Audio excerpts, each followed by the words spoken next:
오늘 에베소서 4장의 말씀을 가지고 은사로 세우는 교회 이란 제목으로 하나님의 말씀을 나누고자 합니다.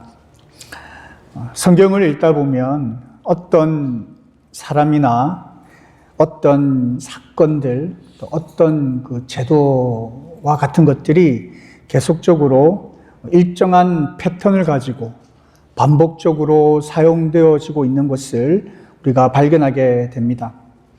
이렇게 반복되어지는 이 구조는 단순히 반복적으로 사용되어지는 것, 그 이상의 의미를 가지고 있는데요. 그것은 바로 장차 오게 될 더 크고 완전한 실체를 예표하거나 혹은 상징하는 방식으로 사용됩니다. 그냥 단순히 반복적으로 계속해서 등장하는 것이 아니라 반복적으로 사용되어지는 그 의미가 있다라는 것이고, 반복적으로 사용되어짐으로 인하여서 바로 예수 그리스도, 그리고 예수 그리스도를 통한 구원의 그 사역을 말씀하고 있는 그러한 것으로 사용되어지는 것이 있다라는 것이죠. 이러한 관점을 가지고 성경을 이해하는 성경 해석 방법이 있는데요. 여러 가지 성경 해석 방법 중에 이러한 해석 방법을 모형론이라고 그렇게 합니다. 이것은 단순한 어떤 역사를 이야기하는 것이 아니라 하나님의 구원하는 그 구속하시는 방식이 일정한 패턴으로 반복되고 또 그것이 우리의 삶에 적용이 된다라는 그런 해석 방법입니다. 그래서 저는 오늘 이 관점을 가지고 오늘 본문의 말씀을 들여다보려고 합니다. 그래서 오늘 예배를 마치고 집에 돌아가셔서 오늘 하나님께서 우리에게 주시는 말씀을 잘 생각하시면서 오늘 본문을 한 번 더 읽어보시면 그 본문의 더 풍성한 의미를 깨달을 수 있을 것이라 생각합니다. 그래서 오늘 저는 조금 독특하게 말씀을 전하려고 하는데요. 첫 번째는 모형론이 뭔지 간단하게 설명을 드리고요.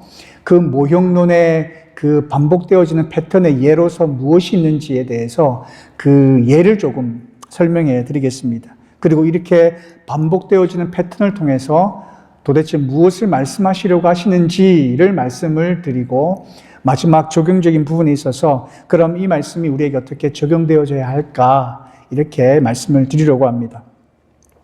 우선 오늘 본문의 중요한 부분을 잠깐 살펴보면 이렇습니다. 우리 각 사람에게 그리스도의 선물을 분량대로 주신다. 그래서 어떤 사람은 사도로, 어떤 사람은 선지자로, 어떤 사람은 복음 전환자로, 어떤 사람은 목사로, 어떤 사람은 교사로, 뭐 이렇게 다양하게 하나님께서 그렇게 봉사일을 하게 하신다라는 거죠. 왜 그렇게 하시는가? 성도를 온전하게 하기 위함이다. 그래서 봉사의 일을 하기 위함이다. 그래서 결론적으로 그리스도의 몸을 세우려 하기 위함이다라는 것입니다. 그래서 오늘 말씀의 핵심 포인트는 다른 것이 아니라 하나님께서 우리에게 은사를 선물로 주셨다라는 것, 그리고 그 은사를 주신 목적이 뭐냐? 바로 하나님의 교회, 예수 그리스도의 몸된 교회를 세우기 위함이다라는 것입니다.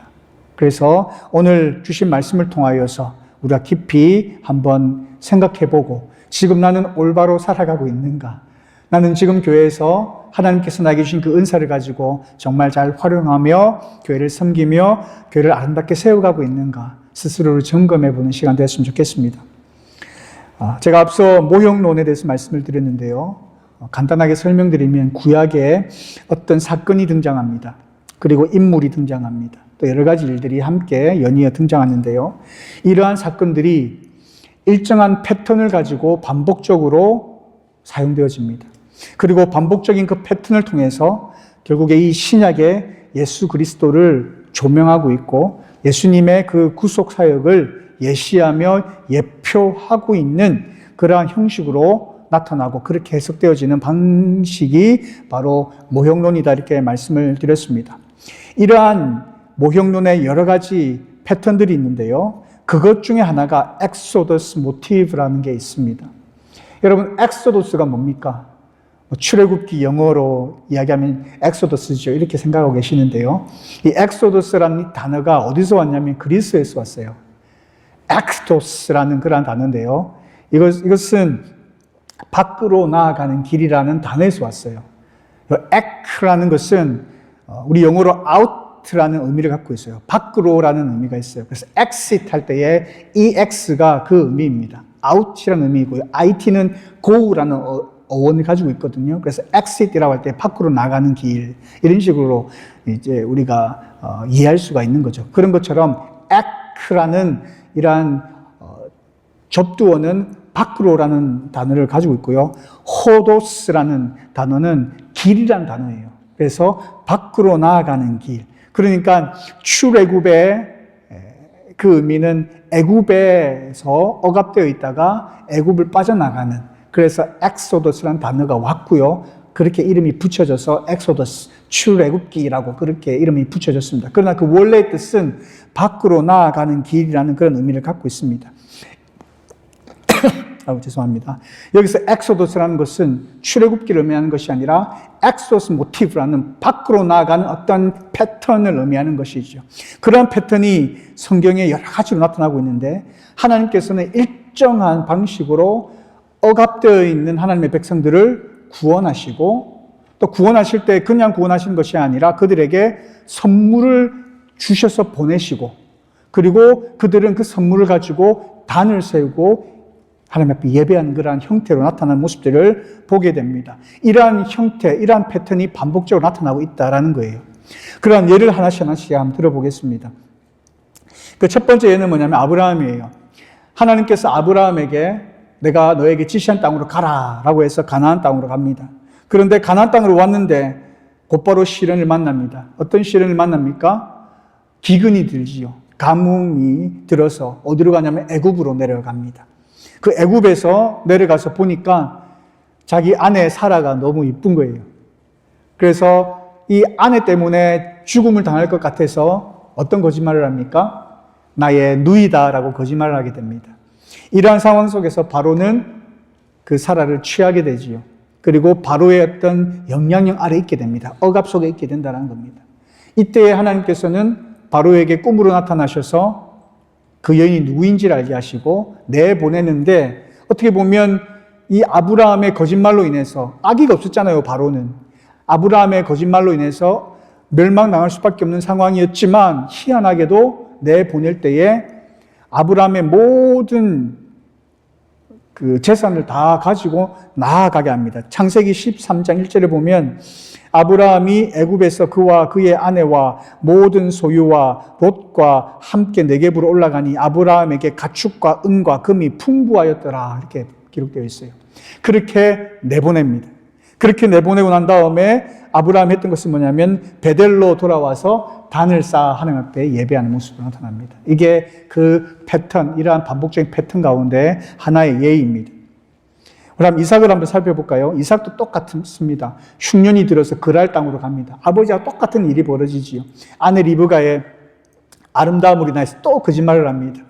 그때 아비멜렉이 이제 또 그러한 아내를 취하려고 하는 그런 상황이 벌어지고, 그 가운데 또 하나님의 역사하심이 있고, 억압되었다가 또 해방되어졌을 때 그의 100배의 수확을 얻게 되어지고요. 그 다음에 했던 것이 뭐냐면 브엘세바에 가서 단을 쌓아 하나님 앞에 예배드리는 장면이 기록되어 있어요. 한 가지만 더 예를 들게요. 예는 계속 들 겁니다. 근데 개인적인 예는 야곱에서도 볼 수 있는데요. 야곱이 형을 피해서 어디로 갑니까? 외삼촌 라반의 집에 갑니다. 라반의 그 속임수와 억압 속에서 20년간을 노예처럼 그렇게 시간들을 보냅니다. 라반의 속임에 당해서 억압을 당하죠. 결국에는 라반의 억압 속에서 해방됩니다. 나갈 때 어떻게 나갑니까? 가축과 그리고 그에게 자녀들, 그죠? 11명의 남자아이입니까? 아직 아이를 안 낳았으니까 11명, 그 한 명의 딸과 함께 수많은 가축들과 함께 라반의 집에 나아갑니다. 그거 가지고 어떻게 합니까? 베델에서 단을 쌓고 예배를 드립니다. 희한하지 않습니까? 이런 패턴들이 계속 나타나는 거예요. 자, 이제는 우리가 잘 알고 있는 출애굽 사건을 한번 보십시오. 자, 이스라엘 백성들이 애굽으로 들어가서 성장했습니다. 너무나 많이 성장하니까 어떤 일이 벌어지지요? 애굽의 바로 왕이 두려움을 느끼고 그들을 노예 삼습니다. 430년간 억압을 당합니다. 그러한 이스라엘 백성들에게 하나님께서는 모세를 보내셔서 출애굽시키십니다. 해방을 시키십니다. 그런데 참 희한한 것은 애굽에서 나올 때에 금과 은을 가지고 얻어서 나옵니다. 출애굽기 12장 35절과 36절에 보면 애굽 사람들의 금과 은을 가지고 나오게 된다는 거예요.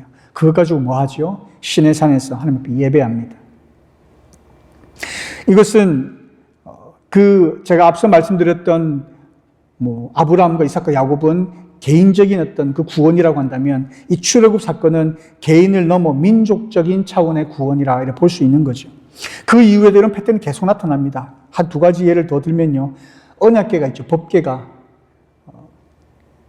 블레셋과의 전쟁에서 빼앗기지 않습니까? 언약궤가 블레셋에서 억압당합니다. 그런데 하나님께서 여러 가지 상황을 통해서 다곤 신상이 넘어지고 목이 잘리고 막 여러 가지 상황을 통해서 해방시켜 주시는데 어떻게 합니까? 암소 2마리가 수레를 끌게 하고 그 위에 법궤를 두고 금독종 5개와 그리고 금쥐 형상의 금 5개를 만들어서 그렇게 보냅니다. 장작은 그 제단 위에 그 수레는 장작으로 쓰여지고 그리고 그 암소는 제물로 하나님 앞에 드려지는 그런 모습들을 보게 된다라는 것이죠. 이런 패턴 너무나 많습니다. 에스더 보십시오. 하만이라는 사람이 이스라엘 백성 죽이려 합니다. 억압을 당하지요. 그러나 하나님께서는 에스더와 모르드게의 지혜를 통하여서 해방시키십니다. 그리고 하만의 모든 재산과 지위가 모르드게와 에스더에게 가게 됩니다. 그리고 난 다음에 뭐 하죠? 불임절이라는 것을 기념하여 하나님의 예배합니다. 이러한 패턴들이 계속적으로 나타나고 있다는 것이죠. 이러한 패턴이 어디서 클라이맥스를 맺냐면 예수님 십자가 사건을 통하여 그 클라이맥스를 맺게 됩니다. 예수님께서 십자가에서 죽으십니다. 인간의 죄와 사망의 짐을 짊어지심으로 그 흑암, 그 죽음의 억압 안에 들어가게 되시죠. 그리고 난 이후에 해방하십니다. 부활하십니다. 그러고 난 이후에 사망을 이기시고 난 이후에 뭐 하시죠? 성령을 선물로 우리에게 주십니다. 그러고 난 이후에 어떤 일이 벌어집니까? 교회가 세워집니다. 하나님 앞에 예배하는 그런 상황들이 벌어진다는 거죠. 이러한 패턴들이 우연히 단순한 역사적 사건으로 이루어지는 것이 아니라 반복적인 패턴을 통해서 하나님께서는 그 의미를 확증시키고 증폭시키시고 있다는 것입니다. 누구를 향하여 이 일들을 진행시키고 나가시고 있느냐? 바로 예수 그리스도, 그리고 십자가에서 죽으신 대속의 죽음을 이야기하고 있다는 것입니다. 이러한 패턴의 의미를 우리가 좀 살펴봐야 되는데요. 첫 번째가 뭐냐면 이러한 반복되는 패턴을 통하여서 하나님은 일관된 구원자이시다. 일관성에 대해서 이야기를 하고 있는 것입니다. 하나님의 그 성품과 하나님께서 구원하시는 그 구원의 방식은 변하지 않는다라는 겁니다. 세대가 바뀝니다. 상황이 바뀝니다. 달라집니다. 그러나 하나님께서는 언제나 동일한 방식으로 일하신다라는 것이죠. 하나님께서는 늘 동일하게 우리를 억압으로부터 해방시키시고 우리에게 선물을 주시고 그리고 하나님 앞에 예배하는 예배자로 삼아 주신다라는 사실입니다. 어떤 상황 속에 있다 할지라도 하나님께서는 우리를 해방시켜 주시는 분이시다는 것을 우리가 알 수가 있습니다. 두 번째는 하나님의 그 구원은 단순한 위기 탈출로 끝나는 것이 아니다라는 것이죠. 우리에게 선물을 주심으로 우리에게 하나님의 예배자로 세우신다는 사실입니다. 해방시켜서 구원시켜 주실 때에 빈손으로 내어보내시는 것이 아니라 오히려 선물을 주시고 그 선물로 하나님 앞에 예배하는 하나님을 섬길 수 있는 그러한 기회를 우리에게 주신다는 것이죠. 그리고 이 패턴을 통해 우리가 알 수 있는 것은 이러한 패턴은 점점점 더 깊고 풍성한 의미를 가진다라는 것입니다. 앞서 말씀드렸던 것처럼 아브라함의 그 구원은 개인적인 구원일 수 있으나 출애굽은 민족적인 구원이에요. 그러나 예수님께서 우리에게 보여주신 그 구원은 전 우주적인 구원이다라는 것입니다. 하나님의 이런 구원의 역사는 점점점 넓어지는 것입니다. 깊어지는 것입니다.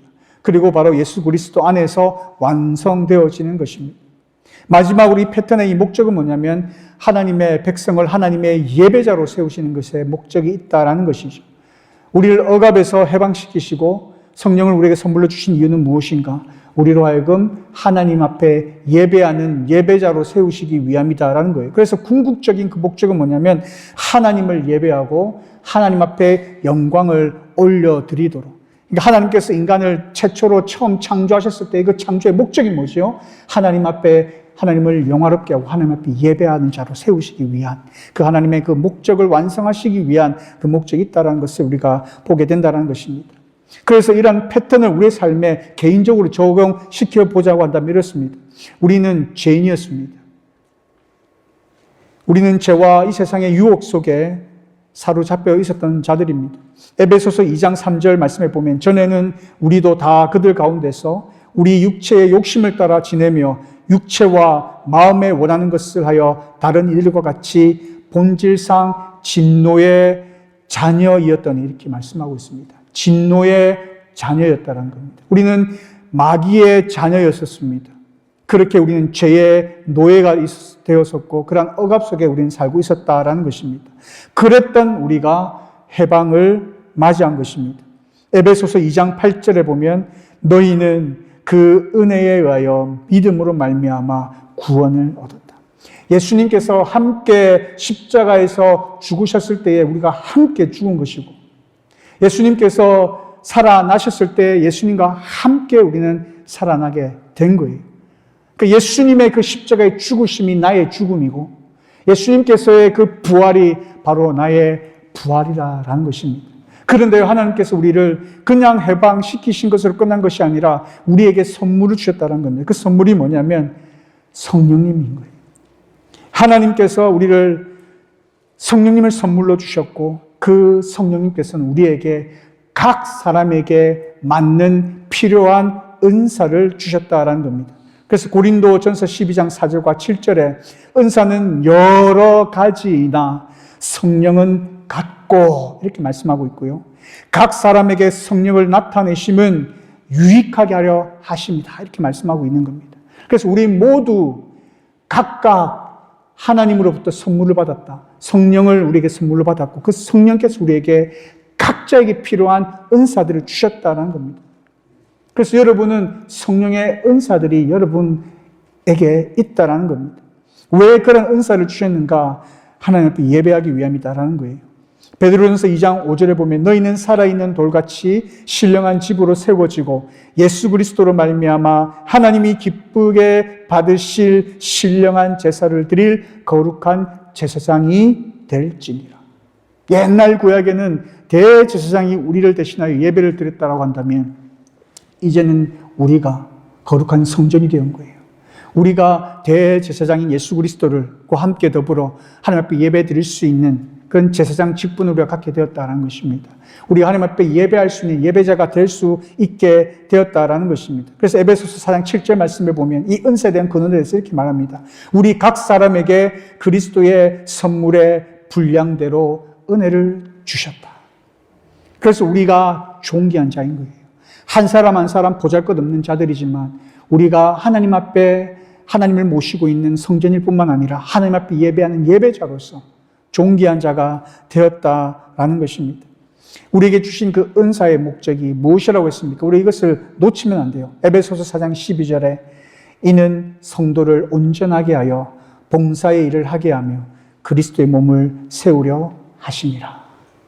여러분, 하나님께서 여러분 각자에게 달란트를 주신 거예요. 여러분이 생각해도 여러분이 남보다 잘하는 것들이 있어요. 이 세상에서 최고는 아닐지라도 보편적인 사람들보다 잘하는 무엇인가가 있다는 것입니다. 그것이 여러분에게 하나님께서 주신 달란트예요. 그런데 우리는 그 달란트를 어떻게 사용합니까? 나의 목적을 위하여서, 나의 만족을 위하여서, 나의 성공을 위하여서 사용하고 있지는 않느냐라는 겁니다.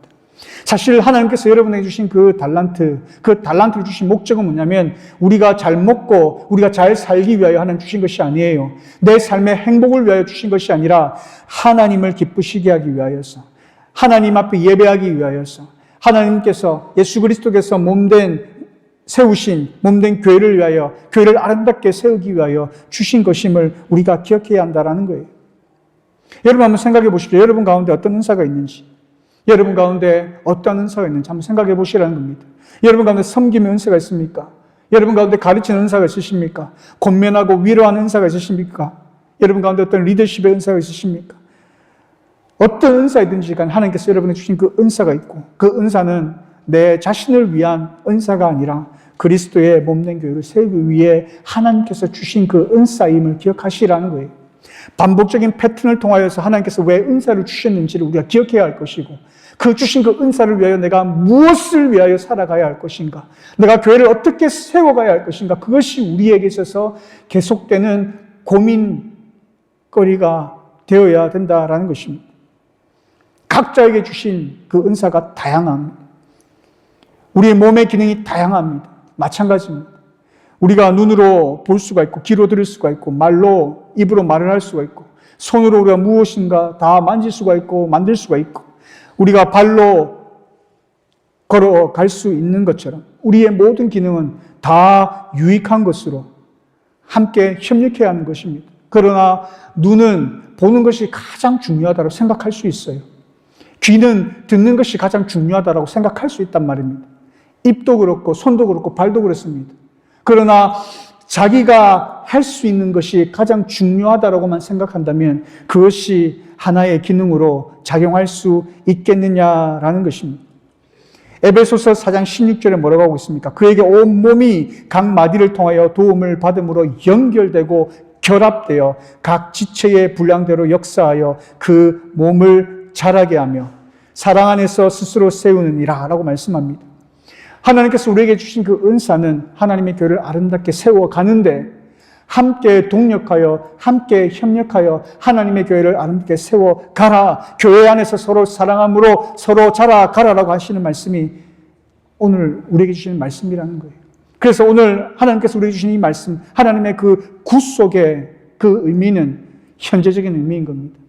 옛날 십자가에서 예수님께서 죽으심으로 우리에게 끝난 사건이 아니라 그 하나님의 구속의 은혜는 저 구약시대부터 시작하여 예수님께서 완성하시고 그리고 오늘날 우리에게까지 계속적으로 그 의미가 우리에게 있다는 것입니다. 왜 하나님께서는 억압 가운데 우리를 해방시켜 주셨는가?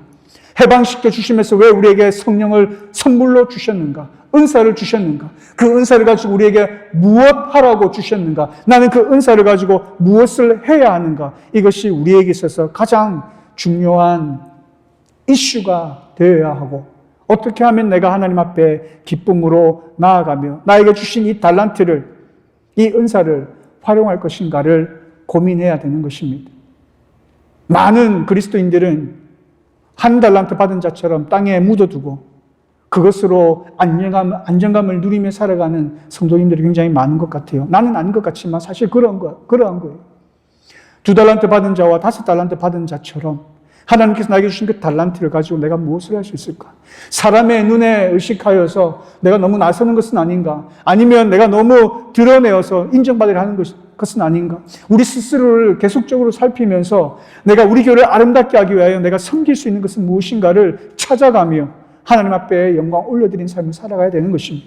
남이 보든지 안 보든지 개의치 아니하고 오히려 남이 보지 않는 가운데서 내가 섬길 때에 하나님께서 보고 계시니 사람으로부터 받을 수 있는 칭찬이 아닌 하나님께서 나에게 주시는 칭찬을 받을 수 있는 조로의 기회라 생각하고 더 기쁨으로 섬기는 이러한 자세가 올바른 그리스도인의 삶의 자세가 아닌가, 저는 그렇게 생각해 본다라는 것이죠. 사랑하는 성도 여러분, 오늘 이 말씀을 가지고 제가 좀 더 구체적으로 적용해 보려고 합니다. 우리가 하나님께서 주신 그 은사를 잘 활용하기 위해서 우리는 어떤 삶을 살아가야 할 것인가? 첫 번째, 우리는 먼저 우리가 어떤 은사가 있는지를 발견하셔야 돼요. 여러분 스스로가 어떤 은사를 가지고 있다고 생각하십니까? 안타깝게도 나는 내가 가지고 있는 은사가 무엇인지를 모르는 분들이 상당수 있다는 사실입니다. 그래서 우리는 하나님께서 나에게 주신 그 은사를 발견해야 돼요. 그 은사를 발견하기 위해서는 그 첫 번째 우리가 기도해야 됩니다. 하나님 앞에 여쭈어 봐야 하는 거예요. 에베소서 1장 17절에 18절에 보면 바울은 이렇게 기도합니다. 우리 주 예수 그리스도의 하나님, 영광의 아버지께서 지혜와 계시의 영을 너희에게 주사 하나님을 알게 하시고 너희 마음의 눈을 밝히사 그의 부르심의 소망이 무엇이며 성도 안에서 그 기업의 영광의 풍성함이 무엇인지 알게 하시기를 간구하노라. 하나님께서 나를 부르신 그 부름의 목적이 무엇인가? 하나님께서 나에게 주신 그 은사, 나로 하여금 우리 교회를 통해서 어떻게 교회를 아름답게 세워가게 하시려 하시는가를 발견하는 것이 얼마나 중요한지 모릅니다. 그러기에 우리는 하나님 앞에 기도해야 되는 거예요. 하나님 나에게 주신 은사가 무엇입니까? 하나님 나에게 주신 그 은사가 무엇입니까?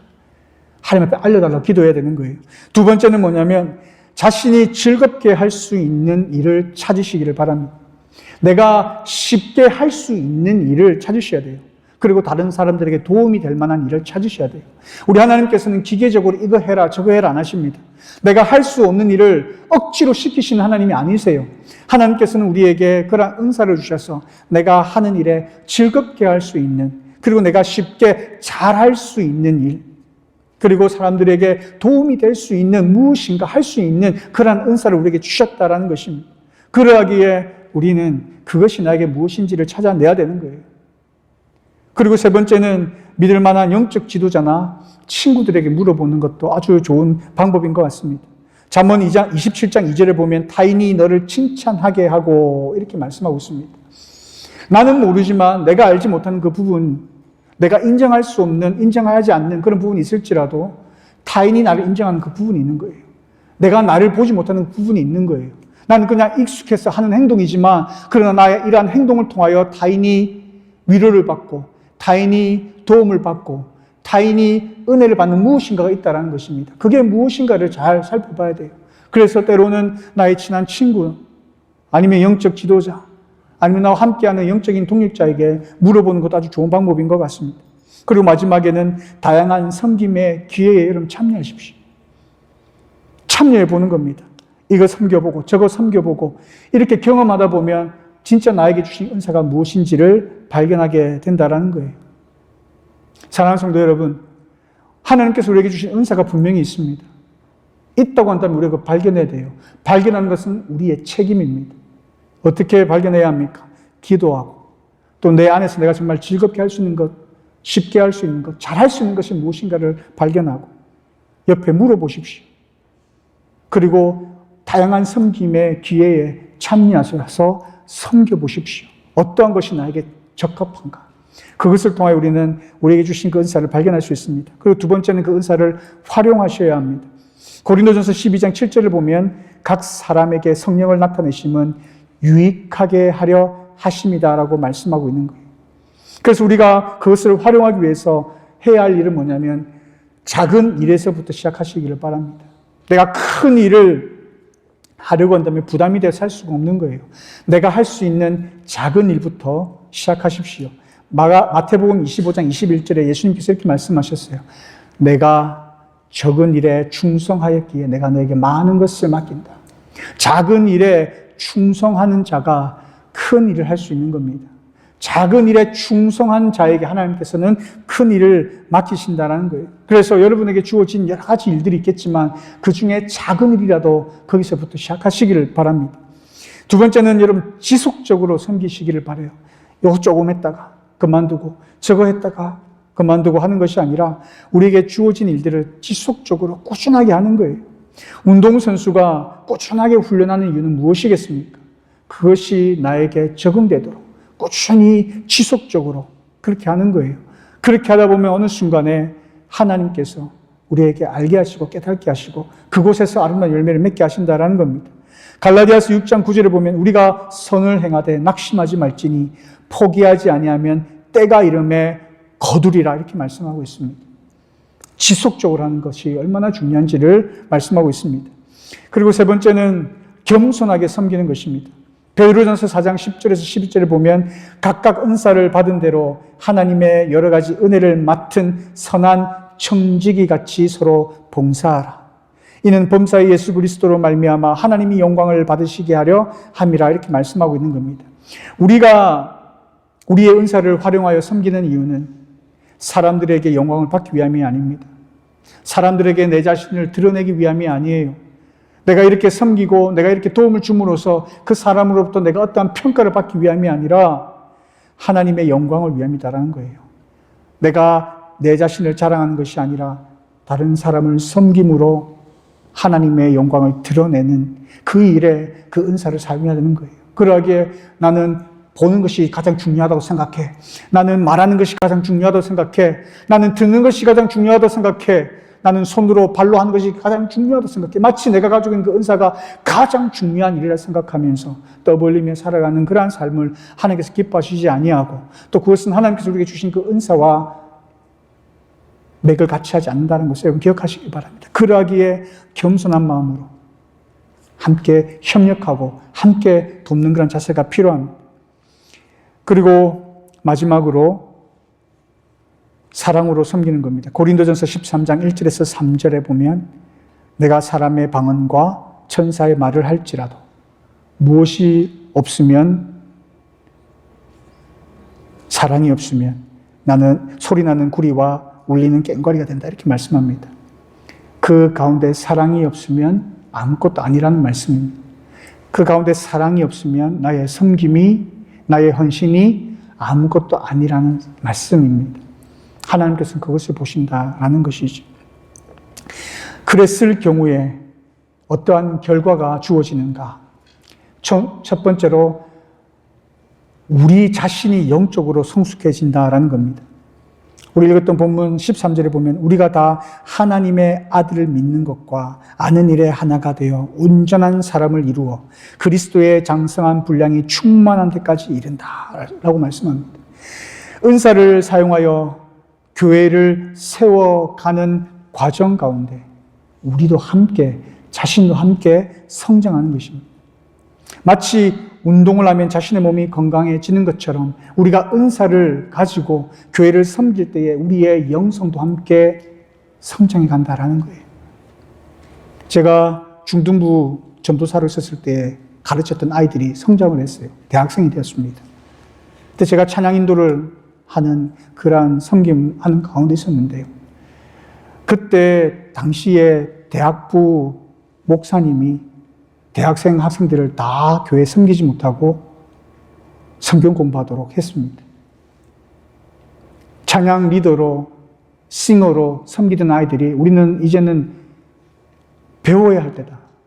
우리는 섬기는 것이 아니라 하나님의 말씀을 배워야 할 때다. 그래야 우리가 나중에 하나님을 섬길 수 있다라는 그러한 가르침, 그것 때문에 어려움이 있었던 적이 있었습니다. 저는 그 반대 입장에 있었어요. 그거 아니다. 우리가 배우는 거 중요하고, 공부하는 거 중요하고, 하나님을 알아가는 거 중요하지만 섬기는 것도 중요하다. 하나님의 한 몸된 성도로서, 지체로서 대학생들이 할 수 있는 역할들이 있는 거죠. 교회에서의 대학생으로서 할 수 있는 역할들을 함께 그 짐을 나누어지면서 섬기면서 헌신하면서 그렇게 성장하는 것이다. 그렇게 문제들이 있었던 적이 있었습니다. 저는 아직도 그 생각이 틀리지 않았다고 생각합니다. 물론 배워야 되지요.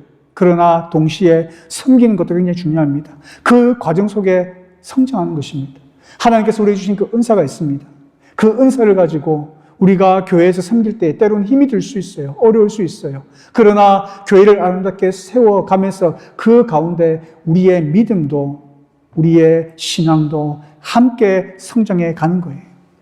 우리 교회에 여러 분야에서 섬기시는 분들이 계십니다. 어렵고 힘들지만 그러나 그 과정 속에서 그분들은 하나님과의 관계가 더욱더 발전되어져 가는 겁니다.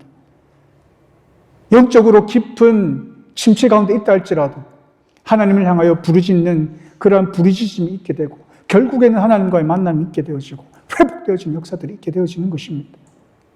그러하기에 우리는 우리에게 주어진 그 은사를 어떻게 활용할 것인가, 어떻게 섬길 것인가 고민해야 된다는 것이죠. 우리 개인적인 영적인 성숙이 주어진다는 사실을 분명히 기억하시길 바랍니다. 둘째로 우리가 그렇게 섬길 때에 나타나는 결과는 영적으로 안정되고 흔들리지 않습니다. 교회가 든든히 세워져 갑니다. 에베소서 4장 14절을 보면 이는 우리가 이제부터 어린아이가 되지 아니하여 사람의 속임수와 간사한 유혹에 빠져 온갖 교훈의 풍조에 밀려 요동하지 않게 하려 함이라. 교회가 건강하게 세워지면 그 어떤 무리가 우리 교회를 흔들려 하여도 흔들리지 않습니다. 거짓된 가르침과 세상의 유혹으로 우리를 넘어뜨리려 해도 마치 단단한 뿌리를 내린 나무와 같이 흔들리지 않는다라는 것입니다. 하나님께서 우리에게 주신 그 은사를 가지고 교회를 든든히 세워갈 때에 교회는 든든하게 세워지고 안정감을 누리게 되고 흔들리지 않는다라는 것입니다. 그래서 어떠한 어려움이 있다 할지라도 흔들리지 않는 교회로 세워져 간다는 사실을 기억하시기를 바랍니다. 그리고 우리는 세 번째로 사랑 안에서 자라가게 됩니다. 에베소서 4장 15절 16절에 보면 오직 사랑 안에서 참된 것을 하여 범사에 그에게까지 자랄지라. 그 몸을 자라게 하며 사랑 안에서 스스로 세우느니라. 하나님 주신 그 은사로 서로 사랑하는 가운데 사랑을 받습니다. 사랑을 줍니다. 이러한 과정 가운데 우리는 정말 깊은 사랑을 배워가게 될 것입니다. 나 자신의 유익을 구하는 삶이 아니라 다른 사람의 유익을 구하고 함께 그 사랑을 구하며 자신의 영광이 아니라 하나님의 영광을 구하는 삶을 살아가면서 우리는 그 사랑 안에 아름답게 자라가게 된다는 사실입니다. 네 번째, 교회의 영향력이 확장되어져 간다는 것입니다. 사도행전 2장 47절에 보면 하나님을 찬미하며 또 온 백성에게 칭송을 받으니 주께서 구원받는 사람을 날마다 더하게 하시니라. 하나님께서 우리에게 주신 그 은사를 가지고 교회를 아름답게 세워갈 때에 교회가 세상을 향하여 영향력을 미치는 교회로 세워져 간다는 사실입니다. 저는 가장 하나님 앞에 기도하면서 소망한 것은 뭐냐면 우리 교회가 그냥 우리 안에서, 우리 교회 울타리 안에서 그냥 우리 안에 만족을 느끼며 신앙생활하는 교회를 끝나지 않기를 저는 그렇게 기도하고 있습니다. 하나님, 우리 교회를 긍휼히 여겨주시고 우리 교회에 사역자와 동력자들을 보내주셔서 우리가 함께 교회를 아름답게 세워갈 뿐만 아니라 우리 교회 주변의 지역사회에 영향을 끼치고 우리 미국 땅에 그리고 전 세계에 영향을 미치는 그러한 한인교회로 우뚝 세워져 가기를 소망합니다. 라며 아침마다 저는 그렇게 기도하고 있습니다. 이 세상을 향하여 복음을 선포하는 그러한 교회로 세워져 갈 수 있다는 사실입니다. 하나님께서 주신 그 은사를 가지고 땅에 묻어두는 것이 아니라 나에게 주신 그 은사를 가지고 내가 어떻게 활용할까를 고민하며 그렇게 섬길 때에 교회가 단단히 세워져 가고 그 영향력이 교회의 영향력이 확장되어져 간다는 것입니다. 그리고 마지막으로 하나님의 영광으로 나타납니다. 베드로전서 4장 11절 누가 말하려면 하나님의 말씀을 한 것 같이 하고 누가 봉사하려면 하나님이 공급하시는 힘으로 하는 것 같이 하라. 이는 범사에 예수 그리스도로 말미암아 하나님이 영광을 받으시게 하려 함이니라. 하나님 앞에 그러한 섬김으로 나아갈 때에 하나님께서 우리를 통하여 역사하시는 그 역사 현장 가운데 우리는 경험하게 될 것입니다. 하나님께서 우리를 대신하여 싸우시는 그 싸움의 현장 가운데 우리는 그 영적인 현장 가운데 함께하게 될 것입니다.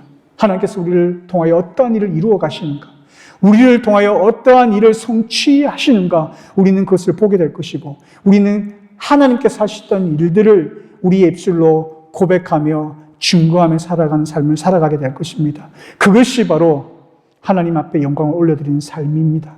그것이 우리가 살아가야 할 최종적인 목적입니다. 그런 삶을 살아간다면 얼마나 우리 삶이 기쁨이 충만하겠습니까? 얼마나 행복하시겠습니까?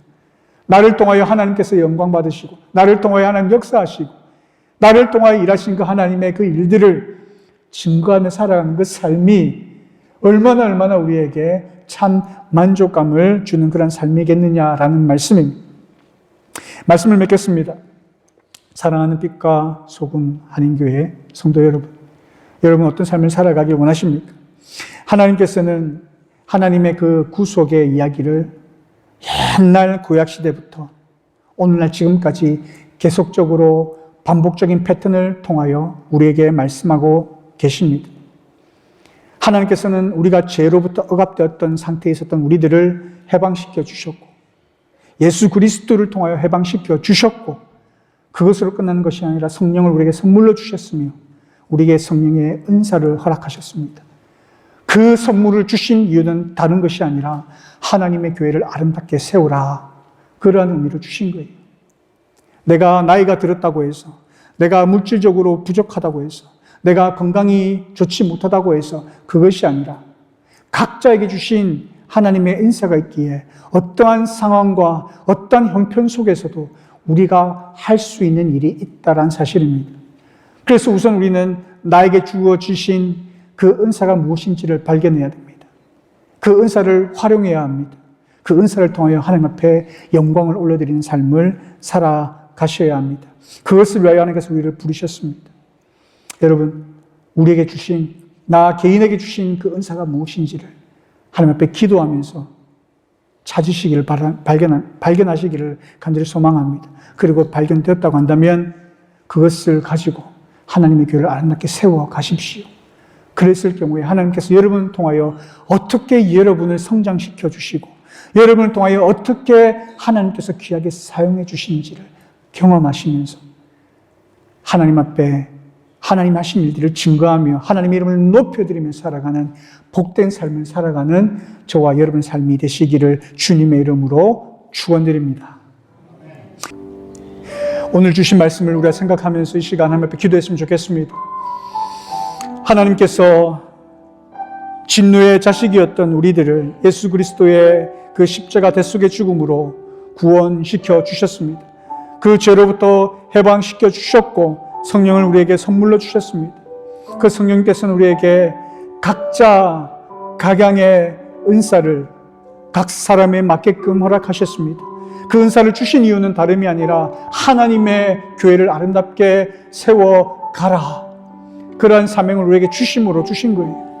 우리는 그 은사를 가지고 우리는 어떻게 살아왔습니까? 내 자신의 안위와 만족을 위하여 살아오지는 않았습니까? 아니면 그 은사를 가지고 하나님의 교회를 아름답게 세워가기 위하여 하나님 앞에 드리며 살아오셨습니까? 여러분 가운데 내가 하나님으로 받은 은사가 무엇인지 아직 발견하지 못한 분들은 혹시 계십니까? 우리가 하나님 앞에 기도하면서 최선을 다하여 주신 그 은사를 우리는 발견해야 합니다. 발견했다면 우리는 그것을 활용해야 합니다. 그리고 난 이후에 우리가 하나님의 교회를 아름답게 세워갈 때에 우리를 통하여 놀랍게 역사하시는 그 하나님을 역사 현장 가운데 만나게 될 것이고 나를 통하여 이루신 놀라운 역사에 그 함께 동참하여서 하나님께서 이루신 그 감격적인 순간을 여러분 맞이하게 될 것입니다. 그때 비로소 우리는 하나님의 이름을 높여드릴 수가 있는 거예요. 하나님을 자랑할 수 있는 거예요.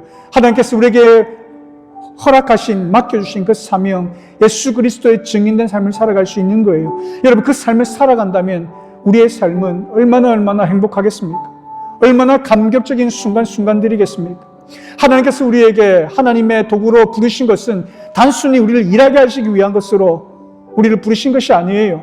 그것이 우리에게 큰 기쁨이 있고 그것이 우리에게 참 영적인 만족이 있기 때문에 하나님께서 영광 받으시지만 우리도 함께 성장하고 우리도 함께 기쁨을 만끽할 수 있기에 우리에게 좋기 때문에 하나님께서 우리에게 이렇게 부르신 사실을 여러분 깨달으시기를 바랍니다. 이 일에 동참하십시오. 이 일에 함께 하십시오. 여러분의 주어진 은사를 발견하시고 교회를 아름답게 세워가기 위하여 함께 동참하시고 그 가운데 놀라운 일을 이루어가실 하나님을 바라보면서 기대하면서 살아가는 저와 여러분 삶이 되시기를 바랍니다. 그러한 역사 현장 가운데 함께 동참할 수 있도록 하나님 나와 함께 해달라고 기도하는 시간 갖도록 하겠습니다. 기도하겠습니다.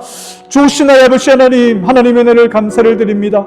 하나님께서 우리에게 주신 놀라운 그 은사는 그냥 우리에게 이 세상 가운데 잘 살아가라고 주신 것이 아니라 하나님의 아름다운 교회를 세워가라고 아름답게 교회를 세워가라고 주신 것임을 하나님의 말씀을 통하여 깨닫게 하심을 진심으로 감사를 드립니다. 아버지 하나님, 그것은 하나님께서 영광 받으시기만을 위한 것이 아니라 그러한 삶을 살아갈 때에 우리의 삶이 참 만족이 있고 삶의 목적을 깨달을 수 있는 것이며 우리가 살아가야 하는 그 이유를 깨달을 수가 있고 기쁨이 충만하기 때문임을 하나님 다시 한번 깨닫게 하심을 감사합니다. 아버지 하나님, 하나님께서 나를 이 세상 가운데서 하나님의 백성으로 삼아주시고 죄의 영합으로부터 해방시켜주시고 성령의 신령한 은사를 선물로 주셨고 하나님의 교회를 아름답게 세워가라고 하신 하나님의 말씀을 받들어 이 세상 가운데 2달란트 받은 자와 같이 5달란트 받은 자와 같이 갑절로 남기는 주의 거룩한 백성 되어 이 세상을 살아가는 동안 하나님과 함께 동행하며 성장하며 살아가는 복된 삶을 영위하며 살아가기를 간절히 소망합니다. 아버지 하나님, 아직도 하나님께서 나에게 주신 그 은사가 무엇인지 발견하지 못한 주의 백성들이 혹여나 있다고 한다면 아버지 하나님 앞에 부르짖으며 기도하며 발견하게 하여 주옵소서. 하나님께서 지혜를 주셔서 발견하게 하여 주시옵소서. 내 가운데 내가 좋아하고 쉽게 할 수 있고 잘할 수 있는 것이 무엇인지, 그것을 통하여 교회를 어떻게 아름답게 세워갈 수 있는 것인지 고민하는 가운데 하나님의 깨닫게 하심을 통하여 알게 하여 주시고 주저하지 아니하고 어느 곳에서든지 작은 일에서부터 시작하여 섬김의 자리에 나올 수 있도록 인도하여 주시고, 하나님의 교회를 아름답게 세워가는, 하나님의 교회를 아름답게 성장해가는, 건강하게 성장시켜가는 그 일에 함께 동참되어 하나님의 놀랍고 귀한 일들을 바라보는 그러한 역사 현장 가운데 함께하는 저들의 삶이 되게 하여 주시기를 원합니다. 그 과정을 통하여 우리가 함께 성장하며, 그 과정을 통하여 우리가 함께 즐거워하며 기뻐하는 그 복된 현장 가운데 함께하는 저들의 삶이 되게 하여 주시옵고, 그래야 아버지 하나님, 날마다 우리의 입술에는 하나님을 향한 자랑이, 하나님을 향한 찬양이 끊이지 아니하는 복된 삶을 누리며 살아가는 저희들의 삶이 될 수 있도록 인도하여 주시옵소서. 참 좋으신 아버지 하나님, 하나님께서 부르신 그 부르심에 따라 살아가는 저희들의 삶이 되게 하여 주시옵소서.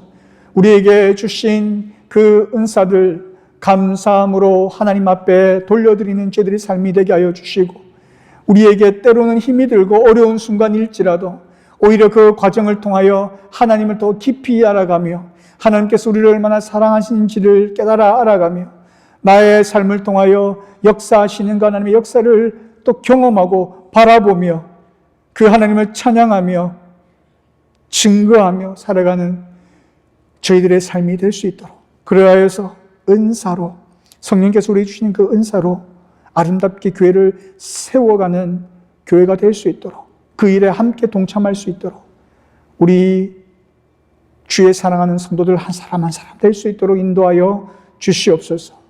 예수님의 이름으로 기도드리옵나이다. 아멘.